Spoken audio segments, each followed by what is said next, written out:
안녕하십니까. 안녕하세요. 네, 쌤. 자, 오늘은 여러분들 모시고 뭘 할 것이냐, 독서와 장문 책 속의 과제를 해보려고 합니다. 네, 이제 박수!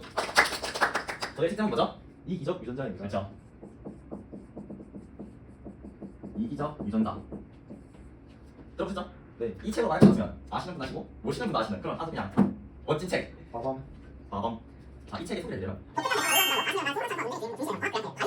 아시겠어요? 여러분 소개해드릴 건데 막 하나하나 다 뜯어서 긍정해주기보다는 살짝 이게 어떤 책이고 뭔 얘기를 하고 이제 그런 거에 있어 소개해보지 않을까 생각을 잠시 합니다. 아시죠? 네, 기대해주시기 바랍니다. 첫 번째 주제는 이기적 유전자입니다.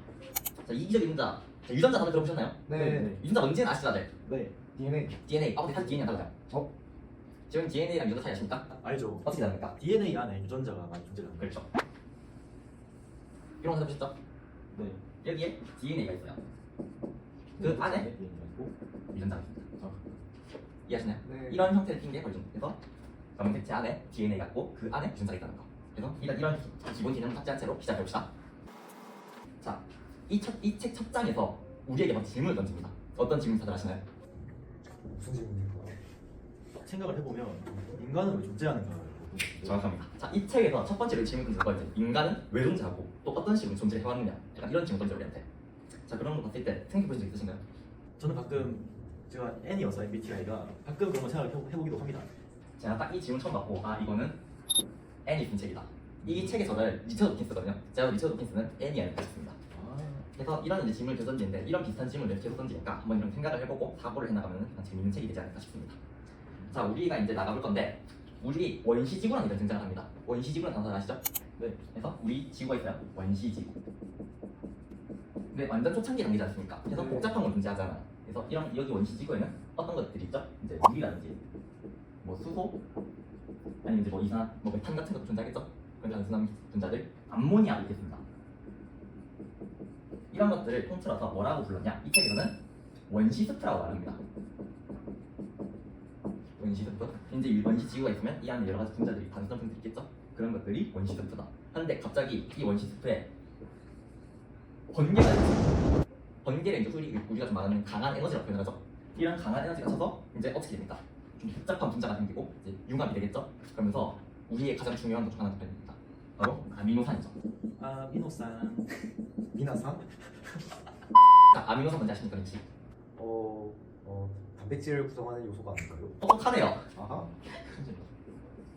자, 아미노산이 단백질을 구성하는 것인데 이런 것들이 이제 번개를 맞고 원시스프에서 발명이 됩니다. 그래서 이런 건데 이 아미노산이 이제 A라는 아미노산이 있다 생각해봅시다. 이런 것들이 있는데 이게 뭐 아미노산이 계속해서 이제 자기를 복제해나가기 시작합니다. 이런 것들을 자기복제자라고 표현하는데요. 이게 갑자기 계속하다가 점점 계속 복제를 해요. 그래서 갑자기 E가 발생합니다. A에서 돌연변이로 E가 나타나기 시작한 겁니다. 그럼 E도 계속 자기 복제를 해야겠죠? 그럼 이 지구상의 점점 A로 계속 같이 나타나다가 E도 나타나서 점점 풀어나겠죠. 그러다가 C도 등장할 수 있고 하다못해 이제 F까지도 등장할 수 있는 그런 상황까지 가는 겁니다. 그래서 여러 가지가 점점 발생을 해나가는데 이런 좀 쉽게 예시를 들어볼까요? 네. 무슨 예시가 있을까요? 자, 예시를 쉽게 들어보면은 우리 서울대생 한 명을 고용해 갑시다. 그리고 초등학교 한 명 될 거예요. 둘한테 이 작품 문제를 제시해줍니다. 누가 더 잘 풀까요? 서울대생 전교. 서울대생 잘 풀겠죠? 네. 그러면 초등학생이 이길 확률이 몇 퍼센트라고 생각해요? 그래도 초등학생이 요새 초등학생이 의대 준비반이 의대 준비반도 있기 때문에 모든 초등학생들 연구한 거라면 만약에 의대 준비반이? 서울대생이 확 통통이라면 그리고 1000명 중에 1명 걸로 의대를 준비하고 있다면 그러면 초등학생이 이길 수 있지 않을까요? 그 경우의 수가 엄청 심각하겠죠. 근데 서울대생만 해도 엄청 많이 있고 전국 초등학생이 그래서 근데 이런 자기복제들의 특징은 이제 사고 능력도 없고 우리가 가지고 있는 인지 능력을 가지고 있잖아요. 근데 가장 중요한 본능을 하나 가지고 있습니다. 그게 바로 생존 본능이에요. 자, 이 생존 본능들은 이제 아까 말했던 A부터 F까지가 전부 다 가지고 있는데요.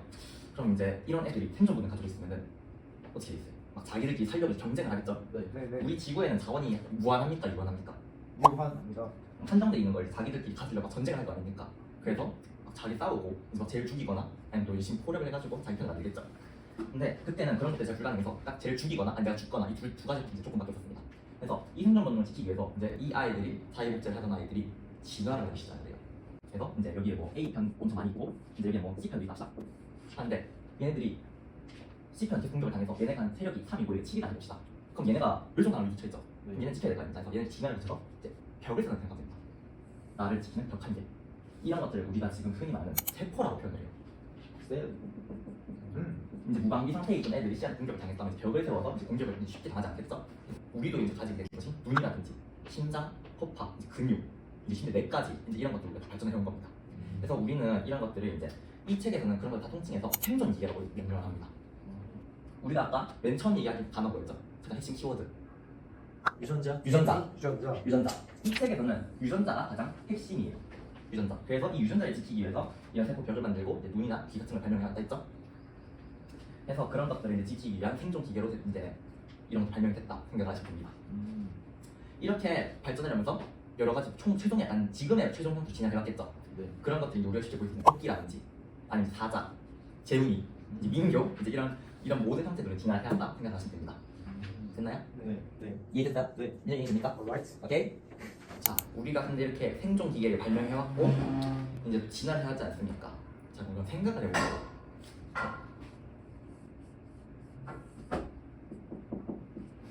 자, 캥거루가 있다 생각합시다. 캥거루예요. 네. 캥거루군요. 자, 캥거루가 있고 우리의 승민이가 있다 생각해봅시다. 닮았습니다. 자, 둘이 싸우면 과연 누가 이길까요? 캥거루. 캥거루가 이길까요? 승민이가 있는 거 아니에요? 자, 그러면은 둘이 답이 다르니까 그럼 아예 더 확실한 그 문제를 드리도록 하겠습니다. 곰이고요. 캥거루랑 똑같네. 토끼가 있다 생각합시다. 네. 둘이 싸우면 누가 이겨요? 곰은 사람을 찢습니다. 네, 얘가 이기죠. 토끼를 찢어. 네. 토끼는 찢어 발게 져요. 당하는 겁니다. 당연히 곰이 이기겠죠. 이제 왜 이런 생각을 해봤을 때 우리가 쉽게 떠오르는 곰의 특징이 있죠. 크고 강인하고 이제 근육도 이제 짱짱한 그런 동물이고 토끼는 어떻습니까? 상대적으로 작고 이제 연약하고 이제 점프력이 다리만 있는 그런 동물이죠. 이렇게 봤을 때 곰이 당연히 강한데 왜 이런 것들을 생각해봤을 때 곰은 이제 이런 식으로 살아남기 위해서 이제 계속 진화한 겁니다. 이제 이런 걸 보면은 우리는 흔히 약간 자연의 섭리라고 생각하지 않습니까? 네. 자, 우리가 이제 생존 이제 기계들을 발명해왔죠 지금까지. 그래서 우리가 이런 모습들을 갖추게 됐고 다른 생물도 이제 약간 지금까지 어떻게 최종 형태를 갖추게 됐죠. 네. 했는데 이런 것들이 유전자의 프로그래밍이다까지 이제 되어 왔습니다. 그런데 이런 것들이 어떻게 보면 다 그냥 유전자의 이득을 위해서 해온 거지 않습니까? 아, 내가 이 유전자들이 자기가 살기 위해서 곰은 이제 강인하게 키워왔고 우리는 이제 생존하기 위해서 여러 인지 능력도 갖추고 이렇게 좀 여러 가지 신체 기능들 갖추게 됐죠. 근데 이렇게 보면은 유전자가 조금 그냥 독재자다라고 생각할 수 있지 않습니까? 네. 그래서 그런 것들을 진짜 조금 많이 심오하게 가면은 어떻게 보면 우리의 인간관계에도 잘 드러나게 나옵니다. 어머니가 이제 아이를 낳을 때 자신의 유전자의 반을 주고 이제 하죠. 아버지 유전자 반을 거. 그래서 자식은 어머니 유전자의 반을 가지고 있어요. 그러니까 이 자식이 커가지고 이제 또 자식을 낳으면 또 자신의 유전자가 이제 전달이 되겠죠. 네. 그런 방식으로 생각을 했을 때 어떻게 보면은 어머니가 자식을 사랑하고 잘 양육하는 것은 자신의 유전자를 더 널리 퍼뜨리고 더 멀리 보내기 위한 수단이다. 이렇게 생각해요. 돼요? 네. 기계적 대답 같은데. 괜찮나요? 네. 이해가 됩니다. 자, 우리가 지금까지 배웠던 유전자는 네. 한 단어로 표현해 보면 어떻게 생각하십니까?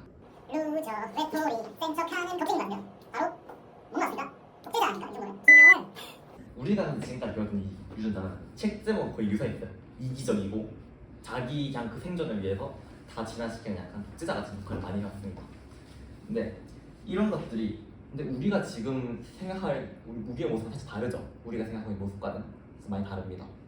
그래서 왜 그런가 생각해봤을 때 우리의 지금 파트의 제목은 이것과 가장 큰 연결이 있습니다. 바로 밈. 밈 아십니까요? 네. 밈 뭐라고 생각하십니까?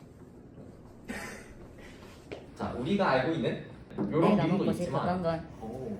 안먹방이다. 자, 책에서 등장하는 밈은 약간의 우리가 알고 있는 밈과는 살짝 다릅니다. 이 책에서는 우리가 알고 있는 것들이 곡조, 깡표어, 유행, 그리고 제조법 이런 것들이 있습니다. 이런 것들 다 통째로 이 책에서 밈이라고 표현하는데 우리가 아까 원시 숲이라는 거 등장했지 않습니까? 네. 그때 이제 감독가 등장드렸죠. 이제는 문화 숲이라는 게 등장합니다. 여기는 아까 제가 말했던 곡조, 깡표, 제조법, 이제 심지어 음악의 유행이라든지 아니면 이제 우리가 입고 있는 옷의 유행 이런 것들 다 포함해서 밈이라고 합니다.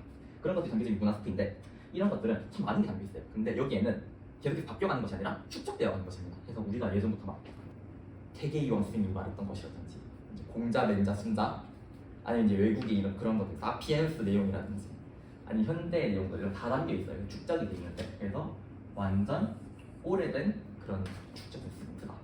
이런 것들 없어지지가 않잖아요. 그러면은 그런 것들 우리가 어떻게 전달받을 수 있냐? 우리가 쉽게 접할 수 있는 유튜브라든지 책 아니면 심지어 우리가 지금 길거리에 가면서 들리는 그런 것들 전부 다 문화 이제 스프가 될 수 있다. 우리 이제 기사도 기술은 어떻게 말하냐? 바로 이런 것조차 자기복제라고 할 수 있습니다. 조금 다른 내용을 하면 문화복제라고 표현을 하는데요. 문화복제.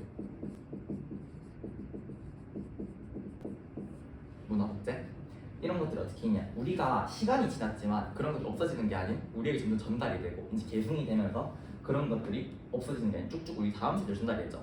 그런 것조차 리처드 도킨스는 자기복제라고 표현을 하고, 그래서 이런 것들이 어떻게 보면 유전자의 복제와 비슷하다고 생각해서 이런 것들을 자기복제자와 비슷하다고 이제 명명을 합니다.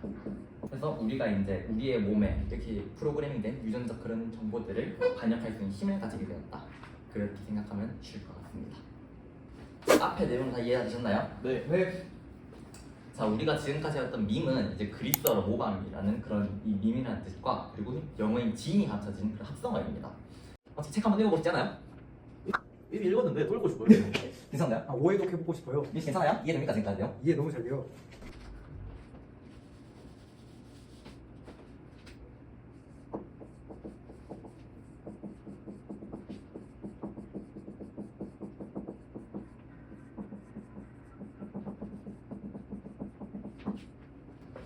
따라 읽어봅시다. 왜 유기적 유전자를 읽어야 하는가?